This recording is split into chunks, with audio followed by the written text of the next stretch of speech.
ছেলে একটি মেয়ের একটি নতুন প্রেমের গল্পের কথাই আপনাদের সাথে শেয়ার করব। নমস্কার, আমার নাম অভিষেক।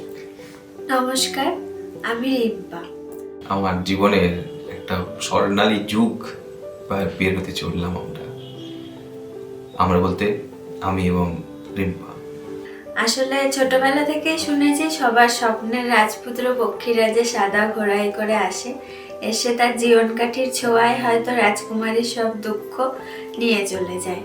আর আমার স্বপ্নের রাজকুমারও এসেছিল, কিন্তু সে সাদা পক্ষীরাজের ঘোড়ায় করে আসেনি, সে পায়ে হেঁটেই এসেছিল। আমাদের সম্পর্কের শুরুটা হয়েছিল এক অভিনব কায়দায়। সাইকেল নিয়ে আমার বাবার কাছে পড়তে আসতো। কোনো এক সকালবেলা ও পড়তে আসে, সেই সময় ওকে প্রথম দেখে আমি ওর প্রেমে পড়ি। তারপর শুরু হয় আমার মনের আকুলি বিকুলি। বহুদিন চেষ্টা করেছিলাম চেপে রাখার, কিন্তু পারিনি। তাই কোনো কিছু না ভেবেই ওরই বান্ধবী আমার বোন মাম্পি, ওকে একদিন সুযোগ বুঝে আমার মনের কথা বলেই দিলাম। কিন্তু ও বলল যে ও তোকে না করে দেবে, ও অনেকজনকে না করেছে। তাই আমিও কিছুটা হতাশ হয়ে গিয়ে বললাম, আচ্ছা ছেড়ে দে। মাম্পি আমাকে স্কুলে এরকম বলে যে একটি ছেলে আর কি তোকে কিছু বলবে, তো আমি জানতে চাই কে, কিন্তু ও কিছুতেই বলতে চায় না যে কে। তাই আরেকবার সুযোগ নিয়ে মাম্পিকে বললাম, এবার তুই না যা হয় হোক তুই বলেই দে। ও বলল, দেখ কিছু হলে কিন্তু আমাকে বলিস না। আমি তখন বলেছিলাম, ঠিক আছে, যদি না বলে দেয় তো না বলে দেয়, ওর কখনো ওর কাছে আসবো না। তারপর একদিন ওই স্কুলে আমার মনের কথা বলেই দিল। তখন আমি বুঝতে পারিনি যে ও ওটা শুনে অ্যাকসেপ্ট করেই নিয়েছিল। মাম্পি আমাকে বলেও ছিল, কিন্তু আমি সেটা ঠিক বুঝে উঠতে পারিনি, তাই কিছুটা হতাশ হয়েই ছিলাম। তারপর এলো একদিন সন্ধেবেলা, 26 তারিখ। মাম্পি হঠাৎ একদিন আমাকে বলছে যে, হ্যাঁ রে, তোকে তো হ্যাঁ বলেছে, তুই কিছু বলিসনি যে। আমি তো অবাক হয়ে গেছিলাম, আমি তো বিশ্বাসই করতে পারিনি যে ও আমাকে অ্যাকসেপ্ট করেছে।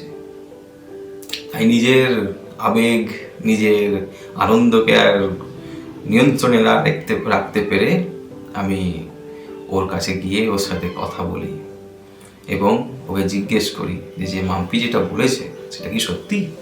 ও বলল হ্যাঁ। তারপর আমাদের মধ্যে সেই সময় তো ফোন ছিল না, সেই জন্য আমাদের মধ্যে বেশ কয়েকদিন চিঠির আদান প্রদান হয়। চিঠির মাধ্যমেই বেসিক্যালি আমাদের কথাবার্তাটা এগোয়। আমি পড়তে যেতাম, তখন ও আমায় ওর চিঠিটা দিত, আবার ও সেই টাইমে চিঠি লিখে আমার সাইকেলে দিয়ে দিত। ওইভাবেই আমাদের প্রেমটা কিছু দূর যায়। তো এরকম করে হঠাৎ একদিন আমি ওর চিঠির উত্তর দেওয়ার জন্য আরেকটা চিঠি লিখতে থাকি, আর ঠিক সেই সময়ে আমার মা চলে আসে, এসে চিঠিটা কেড়ে নেয় আর বলে যে এবার থেকে টিউশন সব বন্ধ, কোনোভাবেই আর কিছু, মানে এগুলো কি হচ্ছে, নানানভাবে ভীষণ বকাবকি করে। কিছুদিন টিউশন বন্ধ রইল, ও পড়তে আসে না, আমিও নিজের কাজে একটু একটু করে ব্যস্ত হতে লাগলাম। হঠাৎ একদিন আমি কালী মন্দির দিয়ে বেরোচ্ছিলাম, আমি আর আমার বন্ধু। কি মনে হলো, একটু মা কালীকে আমি বললাম, হে মা, একটু যদি কিছু চমৎকার করে দিতে তো ও আজকে যদি পড়তে আসতো তো কত ভালো হতো। এই ভেবে মায়ের উপর ভরসা করে আমি বাড়ি এলাম। দরজা খুলেই দেখি ওর সাইকেল। আমি তো এতটাই আশ্চর্য এবং অবাক হয়ে যাই এবং আনন্দে আত্মহারা হয়ে গিয়ে আমি হড়বড় করে উপরে গিয়ে ছাদে উঠে এসে দেখি ও স্বয়ং বসে আছে, পড়তে এসছে। নাম্বার এক্সচেঞ্জ হয়, ফোনে কথাবার্তা হতে থাকে। এবার ভালোই চলছিল, সবকিছু ঠিকঠাকই চলছিল, আমাদের নিজেদের মধ্যে কোনো রকম ঝগড়া ঝামেলা বলতে গেলে তখন অবধি কিছুই হয়নি। ভালোভাবেই মানে লাভ স্টোরিটা যাচ্ছিল। মাঝে মাঝে ফোন করতাম, কথা হতো। একদিন বর্ষাকালে দুপুরবেলা ওকে ফোন করেছিলাম, ওর বাড়িতে ওর মা ছিল না। কিছুক্ষণ কথা বলার পর হঠাৎই ওর মা ফোনটা ধরে হ্যালো হ্যালো করে। আওয়াজ শুনে আমি চমকে গিয়ে কিছু বুঝতে না পেরে বলেছিলাম, হ্যালো, রাহুল আছে? ওর মা সেই সময় আমাকে বলেছিলেন যে এতক্ষণ আমার মেয়ের সঙ্গে কথা বলে তুমি আবার রাহুলকে খুঁজছো? কে তুমি? সত্যি করে সব বলো। তো আমি অনেকক্ষণ ওনার সঙ্গে কথা বলার পর একটু হতাশ, কান্নাগ্রস্ত হয়ে বলেছিলাম, ঠিক আছে কাকিমা, আমি আর কখনো আপনার মেয়ের কাছাকাছি যাব না, মেয়ের থেকে দূরেই থাকবো। একদিন সন্ধ্যেবেলা আমি আর আমার বন্ধু বাজারে গেছিলাম। সে সময় ও আমাকে ফোন করে, কোথায় আছো? আমি বলেছিলাম বাজারে আছি। ও বললো, তুমি আমাদের বাড়ি আসতে পারবে? আমি তখন সাহস করে বলেছিলাম, হ্যাঁ, কেন যেতে পারবো, তুমি চাইলে আমি চলে যাবো। ও বলেছিল না, পারবে না। তখন আমার বন্ধু বললো, ঠিক আছে, বলে বেশ, চল আমরা যাবো আজ। আর সেই সময় আমি 3/4 একটা টি-শার্ট পরে ওদের পাড়াতে চলে যাই। অনেক খোঁজাখুঁজি পর ওদের বাড়িতে যাই। কাকিমার সঙ্গে দেখা হয়, কাকিমাকে প্রণাম জানাই। কাকিমা আমার আসার পর কাকিমা বলেছিলেন, না, ছেলেটা খুব ভালো, আমার পছন্দ হয়েছে, তোর পছন্দ ভালো। তারপর থেকে আমাদের সেই যে সম্পর্ক শুরু হয় এবং চলতেই থাকে। এরপর থেকে আমাদের সম্পর্ক আবার শুরু হয়। একসাথে ঘুরতে যাওয়া, কোথাও ফুচকা খাওয়া, কোথাও বেড়াতে যাওয়া। একদিন এটিএম এর বাইরে, মানে আমার এটিএম এর একটু প্রবলেম হচ্ছিল টাকা তোলার জন্য। তো ওই মোমেন্টে দাঁড়িয়ে আমি ওকে ফোন করি তখনই। তো যে তুমি আসতে পারবে কিনা একটু এটিএম এর বাইরে। তো আমাকে বলে যে না, আমি তো এখন কিছুতেই আসতে পারবো না, আমি একটু ব্যস্ত আছি কাজে।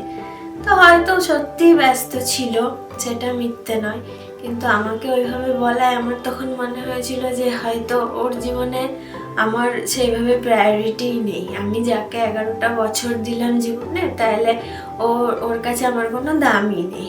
আমার হয়তো ওই বোঝাটা ঠিক ছিল না। তাও ভীষণ রাগ হয়ে গেছিল, ফোন কেটে দিয়েছিলাম। মামাই বারবার ফোন করে গেছে, অনবরত করে গেছে। আমি ততবার ইগনোর করতে থাকি।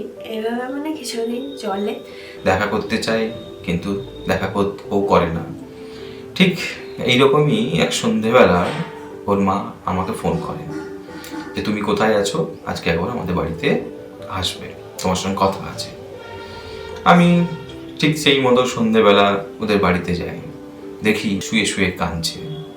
অনেক মানাবার চেষ্টা করি, ঠিক শেষ পর্যন্ত মেনে ওঠে, কিন্তু আমাকে কথা চাই যে আমি কবে বাড়িতে বলবো, কবে বাড়ি বিষয়টা মিটমাট হবে।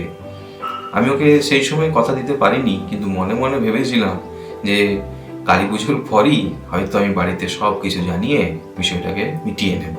কালী পুজোর পরের দিন আমি বাড়িতে জানালাম আমাদের সম্পর্কের বিষয়টা। জানার পর যেটা হয়ে থাকে সবারই বাড়িতেই, একটু বাবা মার ভয়, তারপর আশঙ্কা থাকে, যেটা তার থেকে ঝামেলা এবং ঝগড়া।